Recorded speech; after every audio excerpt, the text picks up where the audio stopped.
नमस्कार, स्वागत है आपका खास कार्यक्रम देश देशांतर में। मैं हूं आरफा खानम शेरवानी। देश देशांतर में आज हम बात कर रहे हैं पाकिस्तान की राजनीति की। इमरान खान यूं तो नया पाकिस्तान बनाना चाहते हैं, लेकिन लगता है ये जो तरीका है वो पुराना ही अपना रहे हैं। फिलहाल इस्लामाबाद की सड़कों पर अगर देखा जाए तो फिलहाल वहां पर सरकार विरोधी और इमरान खान के समर्थक छाए हुए हैं। 2 बड़े फ्लाईओवर्स पर उनका कब्जा है और धमकी ये दी जा रही है कि बेहद सुरक्षित जो माने जाने वाला रेड जोन कहलाता है इस्लामाबाद का, वहां ये लोग दाखिल हो सकते हैं। इमरान खान ने लोगों से कहा है कि वो सरकार को टैक्स न दें और बिजली और गैस का बिल भी अदा न करें। इमरान खान का आरोप यह है कि पिछले साल जो नवाज शरीफ की सरकार बनी थी वो दरअसल चुनाव में धांधली करके जीत हासिल हुई थी उन्हें, और उनका ये कहना है कि उन्होंने ये कसम खाई है कि जब तक नवाज शरीफ इस्तीफा नहीं देंगे ये धरना जारी रहेगा। उनकी पार्टी के 34 जो सांसद हैं वो भी नेशनल असेंबली से इस्तीफा देने की धमकी लगातार दे रहे हैं। सवाल यहाँ पर ये उठ रहा है कि आखिर इमरान खान चाहते क्या हैं? क्या वो पाकिस्तानी सेना की जो कठपुतली है उस तरह से बन गए हैं जिस तरह से अंतर्राष्ट्रीय समुदाय में इसको लेकर चर्चा हो रही है, और लोकतांत्रिक तरीके से जो चुनी सरकार है वो उसको क्यों उखाड़ फेंकना चाहते हैं? या वाकई इसको माना जाए कि वो प्रतिनिधित्व कर रहे हैं, रिप्रेजेंटेशन कर रहे हैं वहाँ के आम आदमी का, जो ये चाहती है कि वहाँ भ्रष्टाचार से निजात मिले और जो वाकई जो आम सर्विसेज हैं वहाँ पर उनको बहाल किया जाए, बिजली बेहतर हो और आम आदमी को राहत हो। पाकिस्तानी जनता क्या चाहती है, ये भी हम जानने की कोशिश करेंगे और अपने खास मेहमानों के जरिए चर्चा करेंगे इस पर। मेरे साथ कई खास मेहमान मौजूद हैं। कॉमोडोर रिटायर्ड सी उदय भास्कर हैं मेरे साथ फिलहाल। इसके अलावा दूसरे खास मेहमान मेरे साथ के शंकर वाजपेयी हैं, जो कि पाकिस्तान में एक एम्बेसडर की हैसियत से पोस्टर रह चुके हैं, हाई कमिश्नर की हैसियत से। त्रिविदेश सिंह मैनी है, सीनियर रिसर्च एसोसिएट हैं, Jindal school of international studies, और साथ ही मेरे साथ वरिष्ठ पत्रकार जावेद नकवी हैं, जो कि पाकिस्तान के कई अखबारों में कॉलम भी लिखते हैं। बहुत बहुत स्वागत है सभी मेहमानों का। सबसे पहले मैं आपसे जानना चाहती हूँ नकवी साहब, क्योंकि आपके पास ताज़ा रिपोर्ट्स भी वहाँ से आ रही होंगी। अभी ये भी हमें पता चला कि सरकार का जो प्रपोजल था जिस पर सरकार ये कह रही थी नवाज शरीफ के हम बात करने को तैयार हैं और सभी पार्टियों के जो नेता हैं उनसे रिप्रेजेंटेशन हम लेंगे और बिठाएंगे, बातचीत करेंगे, उन्होंने इनकार कर दिया है। अब इसके बाद क्या होगा? देखिए, यहाँ पे क्या हुआ था कि अगर आप देखें तो एक अरविंद केजरीवाल है, दूसरा बाबा रामदेव है। एक तरीके से अगर आप अपनी आवाम को समझाना चाहें तो यानी आप ये कह रहे हैं कि ये पाकिस्तान का केजरीवाल पाकिस्तान में अगर हम इमरान खान का जो पूरा वो है जो उनका जो एजेंडा है क्लीन अप का, करप्शन के खिलाफ, वो तो तक बहुत मिलता जुलता है। बाबा रामदेव ने, ये हमारे कादरी साहब ने, ये रिप्रेजेंट करते हैं दरअसल जो मिडिल सेक्ट है वहाँ का, बरेलवी मुस्लिम, जो सुन्नी मुस्लिम है, जो एक्सट्रीमिस्ट के ख़िलाफ़ भी है और जो इंक्लूसिव है। तो ये उस तरह के शख्स हैं। ये पॉपुलर हैं पंजाब में। सिंध इनसे कटा हुआ है, सिंध पूरे तहरीक से कटा हुआ है। बाय द वे वो इमरान खान से 36 का आंकड़ा है उसका, और कादरी साहब को वो घास नहीं डालते हैं, ना PPP, ना MQM, ना वहाँ की कोई और जमात जो है। उसमें थोड़ा सा आपको बलूच मिलेगा, बहुत हल्का सा, कुछ पठान मिलेगा, इसलिए कि इमरान खान की पार्टी। जावेद साहब, हम जरूर डिटेल में जाएंगे और जानने की कोशिश करेंगे कि वाकई इस प्रोटेस्ट की जड़ में क्या है। पहले थोड़ा सा एक सतही जानकारी जरूर देना जरूरी है कि अभी जो हो रहा है वो किस तरह से अहम है। मैं आपसे ये जानना चाहती हूँ कि अभी फिलहाल इसकी टाइमिंग क्यों महत्वपूर्ण है, क्यों अहम है कि इस वक्त ये क्यों किया जा रहा है प्रोटेस्ट? सरकार बनने के ठीक बाद होता तब समझ में आता, और ये उस धांधली का जिक्र कर रहे हैं जिसमें खुद 10% के करीब जो है वो मेंबर ऑफ पार्लियामेंट तो खुद इमरान खान की पार्टी के हैं। तो क्या ये माना जाए कि वो भी धांधली के तहत ही नाजायज तरीके से पार्लियामेंट में आए हैं? नहीं, मेरे ख्याल से वो ये तो नहीं एतराफ़ करेंगे इस बात का। और जहाँ तक सवाल ये है, आपका जो सवाल है चुनाव सेलेक्टिवली धांधली कैसे हो सकती है? 14 अगस्त एक दिन मुकर्रर किया, और 14 अगस्त की कोई सिंबलिज्म हमें समझाने की ज़रूरत नहीं है। उसमें सभी लोगों की निगाहें, हाँ, इलेक्शन पिछले साल हुए और आप आज आ रहे हैं जी। तो ये ऐसा क्यों हुआ, इतनी ताख़ीर क्यों हुई? मेरे ख्याल से बिल्डअप करने में गाहे जिस तरह से, ये तो नई चीज़ नहीं है। इमरान खान ने तो पहले ही कह दिया था कि ये रिगिंग हुई है, और ये रिगिंग का मामला है, ये साउथ एशियन फीचर है, बल्कि अब तो अमेरिका तक पहुंच गया है। तो मैं समझता हूँ कि जो उनकी डिमांड्स हैं वो तो जैसे चार्टिस्ट मूवमेंट था कभी बरतानिया में कि किंग, क्वीन एंड पार्लियामेंट को निकाल के फेंक दो, तो अब ये you asking for the head of the prime minister कि इसको हटा दो, यानी आप बिल्कुल डीकैपिटेट करना चाह रहे हैं सरकार को। वो क्या फौज इनके साथ खड़ी हो जाएगी इस मुहिम में, या अमेरिका या सऊदी अरेबिया खड़ा हो जाएगा? ये काफी महत्वपूर्ण बात है, आपको नहीं लगता? लेकिन से उदय भास्कर ये बताइए कि बहुत महत्वपूर्ण बात ये है कि जो वेस्टर्न मीडिया है उसमें बहुत साफ तौर पे ना सही लेकिन इशारतन ये बात कहने की कोशिश की जा रही है कि इसके पीछे पाकिस्तानी सेना हो सकती है, इसके पीछे वो ताकतें हो सकती हैं जो ये नहीं चाहती कि लोकतंत्र मजबूत हो और सेना के हाथ में फिर से पाकिस्तान की कमान आए। क्या वाकई उस हद तक जाना चाहेंगे और ये कहेंगे कि ये सेना का स्पॉन्सर्ड प्रोग्राम है? इस प्रकार के कई सारे ऐसे अटकलें हैं, स्पेकुलेशन काफ़ी है कि इमरान खान और पीटीआई को एक तरफ फ़ौज का समर्थन मिल रहा है और दूसरा जो इस्लामी पसंद गुट जो हैं कि वो भी इमरान खान को समर्थन दे रहे हैं। पर मेरा व्यक्तिगत राय ये है कि जहाँ तक ये राजनीतिक अगर पहल है तो लगता है कि इमरान खान और पीटीआई ने थोड़ा ज़रूरत से ज़्यादा उन्होंने नवाज शरीफ साहब को ललकारने की कोशिश की, क्योंकि जो अभी नकवी साहब कह रहे थे कि बिल्डअप हो रहा था पिछले कुछ महीनों से, इमरान खान का ये डिमांड या दावा रहा है कि इलेक्शन जो है वो सही प्रकार से नहीं हुए और उनको जो जीत हासिल होना था वो नहीं मिला है और इसलिए वो एक मार्च के दायरे में वो एक प्रकार का सिविल डिसोबीडियंस और पीपल्स मूवमेंट के रूप में वो प्रधानमंत्री नवाज शरीफ साहब को हटाने की चुनौती उन्होंने दी है। पर अभी जो संख्या है, क्योंकि पिछले 2 दिन से अगर आप खास टीवी के माध्यम से जो जानकारी मिल रहा है और जो पॉपुलर सपोर्ट है, मुझे लगता है कि इमरान खान को उस प्रकार का या उस लेवल पे वर्क पे नहीं मिला है और इसलिए ये एक प्रकार से मैं कहूँगा कि ओवर इंटरप्रेट हो गया है या इसकी जो अहमियत से ज़्यादा इसको उन्होंने दिया है। तो मुझे लगता है कि ये ना फौज का समर्थन है इस वक्त उनके साथ, वो इतना स्पष्ट नहीं है, केवल इस्लामी पसंद कुछ गुट जो है खास तालिबान के साथ जो जुड़े हुए हैं वो इनको एक प्रकार से विचारधारा में समर्थन दे रहे हैं।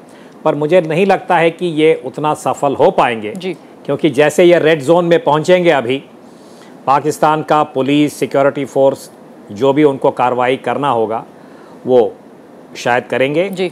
और ये जो बार बार कहा जा रहा है कि क्या ये केजरीवाल मोमेंट है, मैं यही जोड़ना चाहता हूं कि अभी इमरान खान ने जो कदम लिया है या जो रास्ता उन्होंने अपनाया है वो गैर कानून है। ये उतना पीसफुल नहीं है जितना दिखाना चाहते हैं। कई लोगों की मौत भी हुई और अगर ये अनार्की की तरफ अगर जाता है, लोगों से कहें कि आप टैक्स मत भरिए और इस प्रकार का अगर आप कार्रवाई करेंगे तब तो ये अनार्की के या बिल्कुल उस उथल के तरफ जाने वाला है। शंकर वाजपेयी, आपने पाकिस्तान को नज़दीक से देखा है, वहाँ की सोसाइटी को भी आप अच्छी तरह जानते हैं। फिलहाल हम ये जानते हैं कि लोगों में काफ़ी असंतुष्टि है जो भी कुछ पाकिस्तान में हो रहा है, खासकर अगर आर्थिक एतबार से हम देखें, जिस तरह से वहाँ नौकरियाँ नहीं हैं लोगों के पास, बिजली जो है वो बहुत कम मिल रही है, महंगाई इस हद तक वहाँ पर है। तो एक जो पॉपुलर सेंटिमेंट भुनाने की जो कोशिश यहाँ पर अरविंद केजरीवाल ने की महंगाई और करप्शन के खिलाफ, कहीं ना कहीं ये मानना पड़ेगा कि यूपीए सरकार का जाना, उनको जो हार मिली उसका फ़ायदा ज़रूर अरविंद केजरीवाल को नहीं मिला लेकिन नुकसान कांग्रेस पार्टी को जरूर हुआ उसका। क्या आपको लगता है कि एक ऐसा कम से कम छोटा ही सही लेकिन शहरी सेक्शन ऐसा है पाकिस्तान में जो इमरान खान के इस आर्ग्यूमेंट को खरीद रहा है, वहां पर उनकी बात समझ रहा है? फ्रस्ट्रेशंस इतने ज़्यादा हैं और इतनी उनकी कॉजेज़ इतनी ज़्यादा हैं कि इसको जनरलाइज करना ज़रा मुश्किल है। अगर जो पैरेलल्स देखते हैं तो मेरे ख्याल से है तो बहुत डिस्टेंट और एनालॉजीज तो थोड़ी तक सही रहती हैं।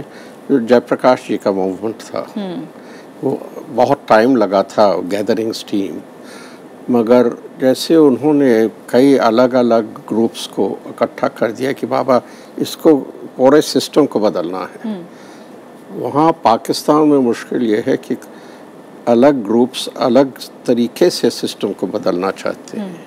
कोई एग्रीमेंट डेमोक्रेसी पे नहीं है, कोई एग्रीमेंट इस्लाम पसंद पे नहीं है क्योंकि इतने सेक्ट्स हैं, और अभी कोई एग्रीमेंट नहीं है कि पावर कहाँ होगा। अभी जो आर्मी ने हमेशा पावर पीछे से या आगे से एक्सरसाइज किया है, लोग कहते हैं कि अब वो सब बदल गया है। तो ये भी हो सकता है कि उसी वजह से कोई फोकस अभी नहीं निकला है इस मूवमेंट में। तो इस फ्रस्ट्रेशन की वजह तो बहुत हैं। अगर जो फ्रेगमेंटेशन सोसाइटी और पॉलिटिक्स में हुआ है उसके बदौलत बड़ा मुश्किल है कहना कि ये सब मिल के किस तरह से निकलेंगे। लेकिन अभी हमने देखा कुछ ही महीनों पहले, पिछले साल, अभी तक 1 साल भी नहीं हुआ है उनकी सरकार को, जो चुनाव हुआ उसमें पॉपुलर सपोर्ट उनको मिला, एक मेजॉरिटी गवर्नमेंट उनकी मिली। तो आपको क्या लगता है कि नवाज शरीफ से लोग क्या इतनी जल्दी नाराज़ हो गए होंगे जिस नाराज़गी को भुनाने का काम कर सकते हैं इमरान खान? क्योंकि महत्वपूर्ण बात यह है कि यहाँ 10 साल की सत्ता के बाद वो नाराज़गी बढ़ी, एक तरह से सत्ता विरोधी लहर भी थी, लेकिन वहाँ तो अभी नई सरकार है और ख़ासकर नवाज शरीफ वहाँ बेहद जो पॉपुलर 3 नेता हैं उनमें से एक माने जाते हैं। आपको लगता है कि जिस तरह से नकवी साहब तो ये मानने को तैयार नहीं हैं कि आर्मी जो है वो इसमें इन्वॉल्व नहीं है, सेना ये ऐसा नहीं कर रही है, तो क्या वाकई इमरान खान ये अपने बूते पर कर रहे हैं और क्या इसका फ़ायदा उन्हें मिल सकता है? मेरे ख्याल से पहले बार आर्मी भी डिवाइडेड है इस पे। लगता है कि उन्होंने पहले तो फैसला किया कि हम ओपनली इंटरवीन नहीं करेंगे, पीछे से डिफरेंट ग्रुप्स हैं वो अलग अलग अपना इन्फ्लुएंस निकाल रहे हैं। अगेन ये पुरानी एनालॉजी से ज़्यादा दूर नहीं पहुंच सकते हैं, मगर आपको याद होगी मिसेस इंदिरा गांधी की कितनी रॉरिंग सक्सेस हुई थी इलेक्शंस में, मगर थोड़े दिन बाद वो मूवमेंट इतना गैदर किया कि वो इमरजेंसी डिक्लेयर करनी पड़ी। तो इसी तरीके से पाकिस्तान में भी हो सकता है कि हाँ, नवाज शरीफ ने जीता तो था, मगर दैट वो भी एक फ्रस्ट्रेशन की वजह से। बिल्कुल त्रिवेदी जी, मैं आपकी तरफ आऊँगी, लेकिन फिलहाल पाकिस्तान से हमारे साथ एक ख़ास मेहमान जुड़ गए हैं। डॉक्टर ज़फ़र नवाज़ हैं जो कि क़ायद-ए-आज़म यूनिवर्सिटी में पढ़ाते हैं। ज़फ़र साहब, आपका वेलकम हम करते हैं यहाँ पर। हमें सबसे पहले ये बताइए कि अभी अभी खबर ये भी मिली है कि जो प्रपोज़ल था वहाँ गवर्नमेंट की तरफ से वो रिजेक्ट कर दिया है इमरान खान ने और कादरी साहब ने। अब वहाँ पर किस तरह के हालात बन रहे हैं? यहाँ पर यह भी बताया जा रहा है, खबरें इस तरह की आ रही हैं कि जो रेड जोन माना जाता है, जो हाईली सिक्योर एरिया है जहाँ सिक्योरिटी काफ़ी टाइट रहती है, वहाँ पर भी एंटर करने की कोशिश कर रहे हैं प्रोटेस्टर्स। ये आपने दुरुस्त कहा कि इस वक्त जो इमरान खान ने भी अपनी डेडलाइन दी है और कादरी साहब ने भी अपने मार्च को आगे ले जाने की अनाउंसमेंट कर दी है, तो दोनों का ये कोशिश है कि हम रेड जोन में जाके अपना धरना दें। अब रेड जोन जो हमारा बनता है उसको बेसिकली वो एक शारा दस्तूर है और उसके ऊपर पार्लियामेंट भी है, उसके ऊपर सुप्रीम कोर्ट का भी है, उसी से प्रेसिडेंसी और प्राइम मिनिस्टर भी लिंक अप होते हैं और फिर साथ ही वहीं से एंट्री है हमारी डिप्लोमेटिक एनक्लेव में। तो नेचुरली वो एक बड़ा सेंसिटिव और सिक्योर एरिया बनता है और जिस तरह के हालात हैं उन हालात में ये कहना कि जी कि जब वहाँ धरना दिया जाएगा तो वो ज़्यादा गवर्नमेंट के लिए प्रॉब्लम होगी। तो लिहाजा ये एक दोनों जो पार्टियाँ हैं, पाकिस्तान तहरीक इंसाफ और पाकिस्तान से जो लेड बाय कादरी, ये दोनों की अब ये कोशिश है कि हम वहाँ जाके बैठे और गवर्नमेंट एक फर्दर प्रेशर बिल्डअप करें। आपको ऐसा नहीं लगता? फिलहाल डॉक्टर ज़फ़र नवाज़, ये बताइए कि एक बहुत बड़ा जो चर्चा का यहाँ पर सब्जेक्ट है वो ये है कि क्या पॉपुलर सपोर्ट इमरान खान को मिल रहा है, क्योंकि सबसे बड़ी बात यह है कि अभी तक भी जो तादाद है वहाँ प्रोटेस्टर्स की वो हज़ारों में ही है, लाखों में नहीं पहुँची है। तो फिलहाल आम लोगों में किस तरह का सेंटिमेंट है? क्या वाकई वो जिस तरह से गवर्नमेंट से नाराज़ हैं उसका फ़ायदा इमरान खान को मिल सकता है? क्या वो उस नाराज़गी को रिप्रेजेंट करते हैं? देखिए, दो चीज़ें हमें इस वक्त बड़ी क्लियर रखनी चाहिए। एक तो इमरान खान साहब ने जब अपनी ये तहरीक गवर्नमेंट के अगेंस्ट चलाई तो उन्होंने चलाई कि जी के इलेक्शन में कुछ सीटों पे रिगिंग हुई है, आप वो दोबारा रीकाउंटिंग करें। गवर्नमेंट ने उसकी तरफ उस वक्त ध्यान नहीं दिया, अब तो वो 10 सीटों पे करने के लिए तैयार है, मगर वो एक मोमेंटम जब बिल्ड हो गया और साथ ही गवर्नमेंट ने लोकल बॉडीज भी नहीं कराया, जिस वजह से भी थोड़ा सा एक चल रहा था। और फिर बाकी आप देखना ये होता है कि गवर्नमेंट के अगेंस्ट और गवर्नमेंट की फेवर में एक चीज़ तो हम कह सकते हैं कि वो सपोर्ट नहीं इमरान साहब को मिली जितनी वो एक्सपेक्ट कर रहे थे और इतने लोग धरना में नहीं आए जितने वो समझ रहे थे। मगर दूसरी तरफ हमें ये भी समझ आती है कि इमरान खान को सपोर्ट एक मिल रही है, क्योंकि आजकल एक ट्रेंड पाकिस्तान में 50-60 चैनल चल रहे होते हैं, लोग घरों में भी ये चीज़ें देख रहे होते हैं, मगर साथ साथ लोग वहाँ पे पहुँच भी रहे हैं और वापस भी जा रहे हैं। तो ये कंटिन्यूटी प्रोसेस है। तो गवर्नमेंट के लिए ये कहना है कि जी कि इनको वो अवामी सपोर्ट नहीं है कि हम इनको अकोमोडेट करें, वो भी गलत है। और ये भी कहना है कि जी गवर्नमेंट रिजाइन कर दे, वो भी इतनी बड़ी भी ये मूवमेंट नहीं है कि जिसपे गवर्नमेंट बेंड डाउन कर दे। बिल्कुल। ज़फ़र साहब, हम चाहेंगे आप हमारे साथ लाइन पर बने रहें। यहाँ और कई खास मेहमान स्टूडियो में मौजूद हैं जिनसे हम लगातार डिस्कस कर रहे हैं, चर्चा कर रहे हैं कि पाकिस्तान के हालात किस तरह के हैं और ख़ासकर ये भी हमारे लिए ज़रूरी है हिंदुस्तान के लिए भी चर्चा करना, क्योंकि जो भी कुछ पाकिस्तान में होता है उसका कहीं ना कहीं असर जो है वो हिंदुस्तान तक ज़रूर पहुँचता है। अभी हालांकि बुरे हालात में फ़िलहाल हम चर्चा कर रहे हैं, जबकि हिंदुस्तान और पाकिस्तान के रिश्ते बहुत बेहतरी के दौर में नहीं हैं। त्रिदिवेश जी, बताइए कि फ़िलहाल मानने को तैयार नहीं है नकवी साहब के आर्मी इसके पीछे है, लेकिन हम जानते हैं कि आर्मी के शिकार खुद नवाज शरीफ हो चुके हैं। 1999 को भी इतने साल नहीं गुजरे हैं जिसको नवाज शरीफ भूल सकें या हम यहाँ भूल सकें। आपको नहीं लगता कि नवाज शरीफ कहीं ना कहीं आर्मी की पसंद नहीं माने जाते हैं और पॉपुलर सपोर्ट के ज़रिए वो पहुँचे पार्लियामेंट और वहाँ पर वो प्राइम मिनिस्टर बने? इस बात को आर्मी उस तरीके से हजम नहीं कर पा रही है जैसा होना चाहिए था? नहीं, देखिए, कुछ सेक्शंस हो सकते हैं आर्मी में। सबसे पहले तो मेरे ख्याल यहाँ पर बैठ के स्पेकुलेशंस करना तो आसान होता है कि आर्मी है कि नहीं है, बट आई थिंक आर्मी भी जानती है कि कॉन्सेप्ट, क्योंकि अगर आप देखें कुछ अखबारें ऑनलाइन, मतलब मैं पढ़ रहा था आज पाकिस्तान की, वहाँ पर भी इवन इमरान खान के प्रति काफ़ी सिनिसिज्म है। सबसे पहले तो with in his own party एक डिवाइड है, क्योंकि पावर तो कोई नहीं छोड़ना चाहता है। बस उन्होंने इतनी यूटोपियन बातें कर दी हैं कि हम रिज़ाइन कर देंगे असेंबली से, और नंबर 1। नंबर 2, इवन जो अपोजिशन पार्टी है, जो number 2 people's party, people's party और PMLN के आप भी आपस में भी अच्छे रिश्ते हैं।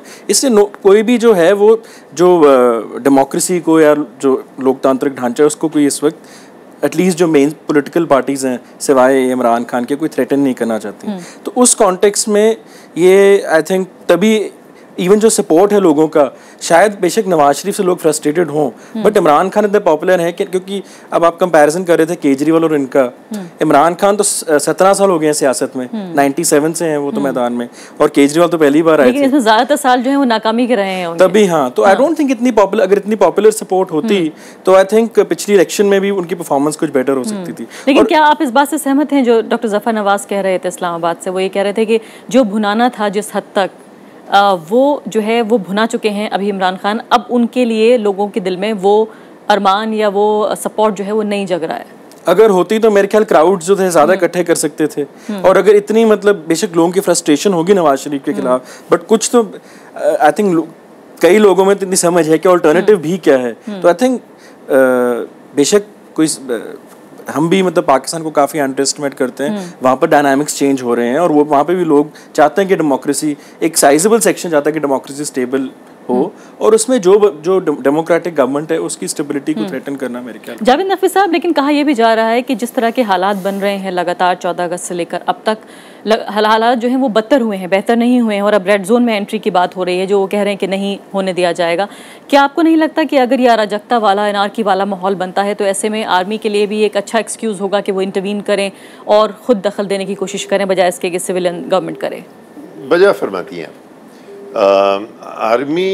अव्वल तो मैंने ये बिल्कुल नहीं कहा कि आर्मी का इसमें कोई स्टेक नहीं है। मैं बल्कि वाजपेयी जी के साथ हूँ इस मामले में कि आर्मी में कुछ खित्ते हैं जो पुरानी वजह के हैं, कुछ हैं जो और अलग अलग उनके वो हैं माइंडर्स भी हैं। कुछ सऊदी अरेबिया से है, कुछ उसमें अमेरिका से है, कभी अलग अलग होता है उसमें, और कुछ अपने देश हित के लिए भी कुछ लोग सोचते हैं। तो मैं समझता हूँ कि आर्मी में ऐसा कुछ वो नहीं दिखाई दे रहा है।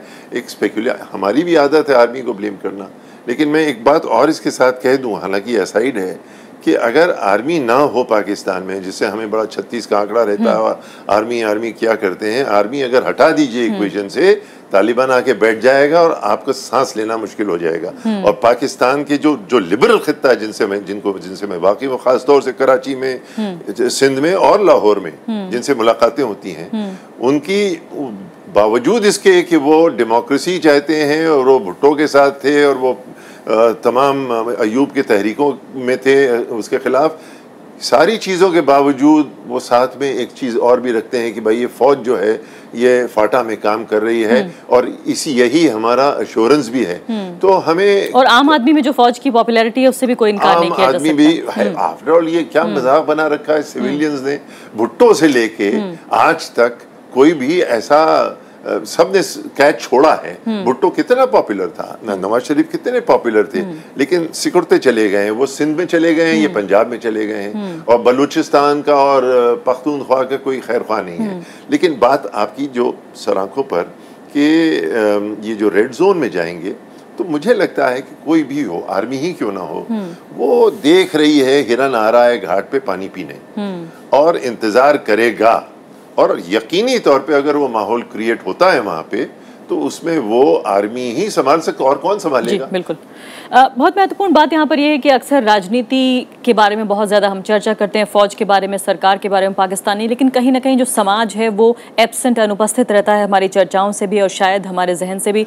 उदय भास्कर जी, ये बताइए कि फिलहाल जिसको नया पाकिस्तान इमरान खान कह रहे हैं, जिसको हम मॉडर्न पाकिस्तान कह सकते हैं, जितने साल हमें आज़ाद हुए उतने साल उन्हें भी आज़ाद हुए हो गए और हिंदुस्तान ने बहुत ज़्यादा लंबा सफ़र इस दौरान तय किया है, पाकिस्तान में ऐसा क्या कुछ बदला है? नया पाकिस्तान या मॉडर्न पाकिस्तान क्या चाहता है अपने देश से?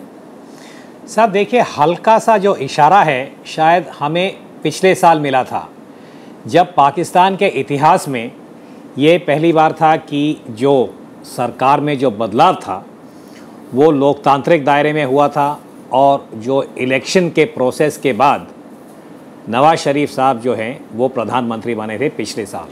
तो सांस्थानिक रूप से मैं कहूँगा कि पाकिस्तान के लिए ये एक बहुत अहम कदम था कि वो डेमोक्रेटिक प्रोसेस को धीरे धीरे उसको मजबूत करने की कोशिश में थे। तो जहाँ तक आम जनता या अभी जो नकवी साहब कह रहे थे कि पाकिस्तान के अंदर जो मॉडरेट या लिबरल स्पेक्ट्रम जो है, चाहे वो लाहौर में हो या कराची या सिंध पंजाब में, वो यही चाहते हैं कि ये जो लोकतांत्रिक जो अभी हल्का सा, इसको लहर तो नहीं कह सकते हैं, पर जो भी हमें इशारा दिखाई दे रहा है कि इसको और मजबूत करें और फौज जो है वो धीरे धीरे अपने ही जो जगह है लोकतांत्रिक दायरे में वहाँ जाना चाहिए। पर इसलिए मैं पहले भी यही कह रहा था कि इमरान खान साहब ने जो अभी किया है ये इस उद्देश्य या इस जो आशा थी कि डेमोक्रेसी वहाँ पे और मजबूत होगा, वो उसके बिल्कुल खिलाफ है। इसलिए हम दो प्रकार का अभी मैं कहूँगा कि ये कॉन्ट्रडिक्टरी या विरोधाभास है इसमें कि इमरान खान साहब को जो सपोर्ट मिल रहा है, विचारधारा जो है वो इस्लामी पसंद गुटों के साथ जुड़ा हुआ है।